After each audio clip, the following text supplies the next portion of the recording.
Hello students, so today we'll continue lesson 9 and in that lesson 9 we have to study about the tables today, that how we create the table on the web page. So this is the lesson 9 using list and tables in HTML5. So the previous classes we have learned that how to create the ordered list and unordered list on the web page.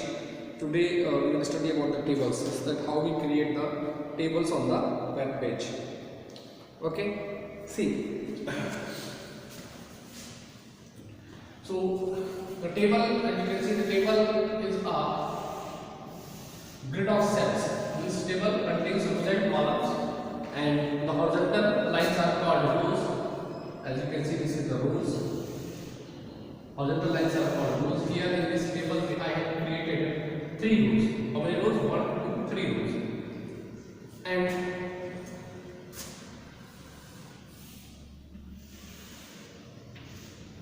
okay, in this table you can see I have created 3 rows. These are rows, and the vertical lines are called columns. So when I will draw the vertical lines, so this you can see this. So this I have created 4 columns. Okay. So the intersection of the rows and columns is called the cell.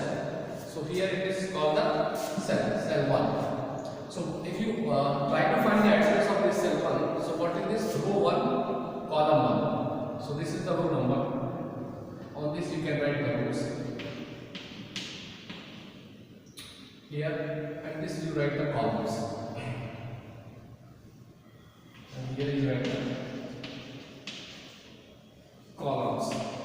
Okay, so row number 1, row number 2, row number 3. It is column number 1, column number 2, column number 3, column number 4. So what is the address of this cell? Row 1, first row, first column. The intersection of the row and column makes the cell. So what? 1, column 1. That is first row, first column. What is the address of this cell? First row, second column, 1, 2. This is the address of the second column. What is the address of this column? First row, third column. Address of this first row, fourth column. Similarly, we can write the address of second row, first column. Second row, second column. Second row, third column. Second row, fourth column. Yeah. Third row, first column. Third row, second column. Third row, third column. Third row, fourth column. Okay. So this is called the rows and columns. Now, in HTML to create a table on the web page, we have to use a table tag. Which tag? Table tag. Table.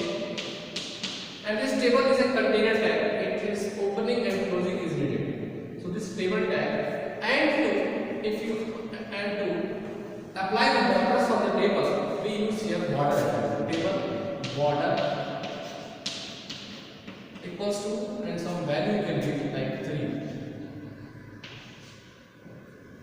Okay, and here we close the table tag because table is a container tag. So its opening and closing is needed. So I have closed the table tag. Okay, so this where we write this code, we have to write inside the body tag. Where? Inside the body. Don't forget this code should be written inside the body. This code should be written inside the body tag. And body is written inside the HTML tag. Okay, so this I am writing only the table code. So table border equals to 3. So with the help of this, now we can create the table. Now to create a row, here we use the tag tr tag, which is called the table row tag. So here we write tr. With the help of the tr, we can create the row. So here we need tr open and tr close. So to create one row, we add one pair of tr tag. This is for the first row. But to create the second row, we use another pair of tr tag. Okay.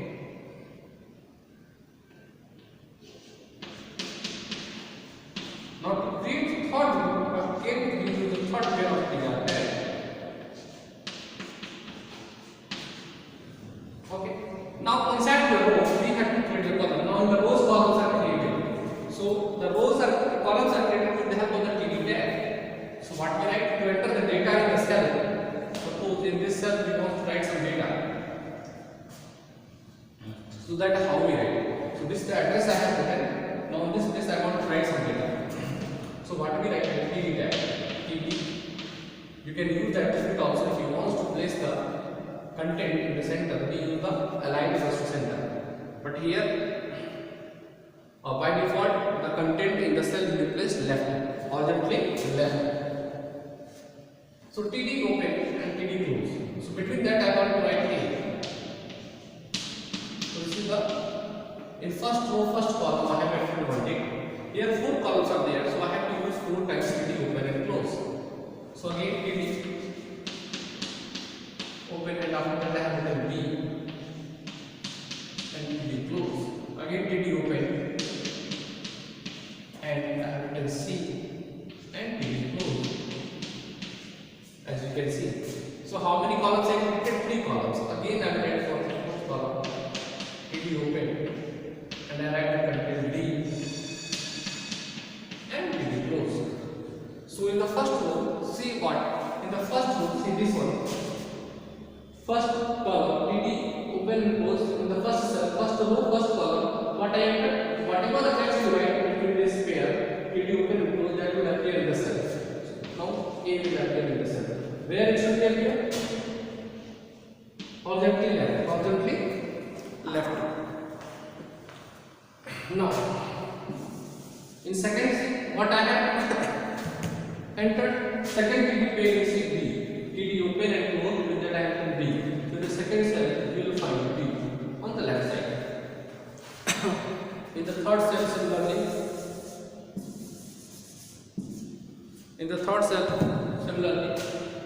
see in the fourth cell I have written C, D. In the fourth and third cell I have written C. Okay, like this we have to enter the data. Similarly, in the second row, first column again, inside this here open and close here we write. This is the first row. Now this is the second row. Here we write TD.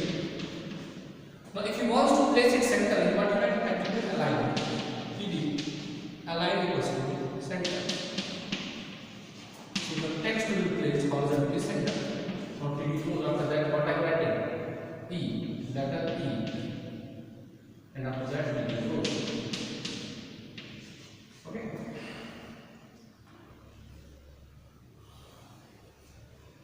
Next after that again another B. And after that I want to write F. After the F and close TD. So here what? In this row you will find E, but it is center. In here again I have not written the line center, so it will appear on the left F.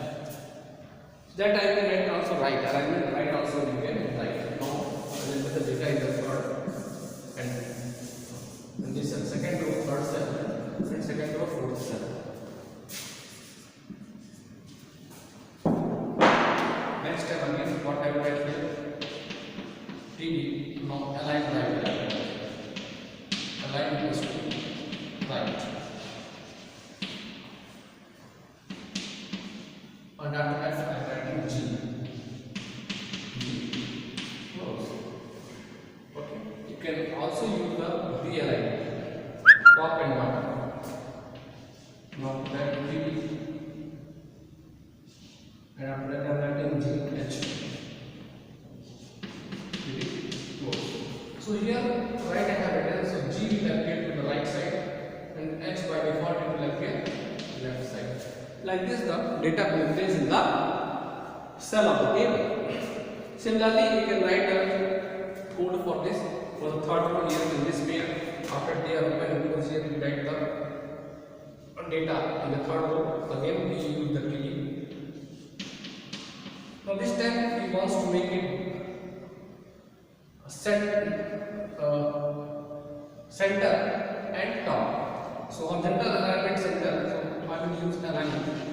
Horizontal alignment center. Align equals to center.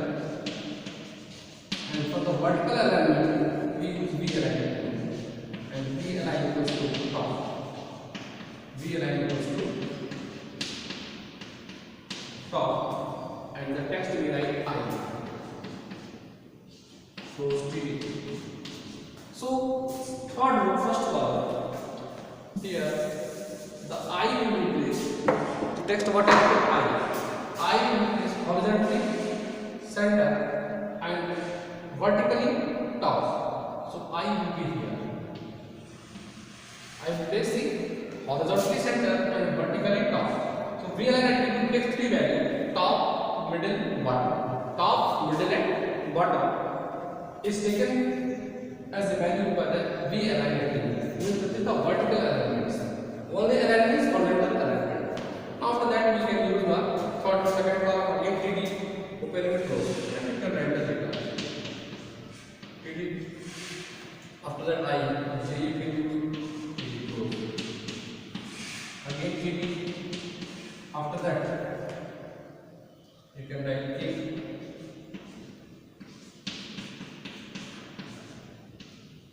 After that, again TD.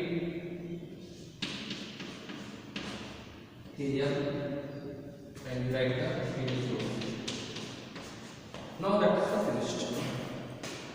So this is the entire program. Here also you can enter the data from the second column, from the third column, by default with the left column. So after I where it is J.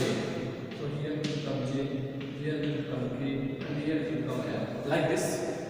So okay, so this is all which I have taught you, that how to create a table on the web page and how we write the code. Okay. So this is the tables, and the tables are popular on the web because they are flexible and attractive way of presenting the information in the form of rows and columns. The tables are the attractive way of presenting the information in the row. If you want to present the information in the rows and columns, so we add table on the web page. So what are the advantages of table? It presents the information or data in a comprehensive manner. So very simple way, in a comprehensive manner, means in a very simple way we can present the data over the web page. It will be very easy to understand by the readers also. Make comparative analysis of the data. The table we can do the comparative analysis also. So according to the basis of the characteristics, according to the basis of the characteristics, we can write their properties in each column. Information is easier to read and quicker to evaluate. Yes, very easy to read the information in the tabular form and to find the value also. Like as in the book you can see page number 123, the field name is given, serial number, next to the room number you can take 1 to 3. Second column is for the name column, third column is the grade column. So they are very easy to find the name of the student, so we search in the name column. Okay. So this is all for today, students. In the next class we will continue this lesson.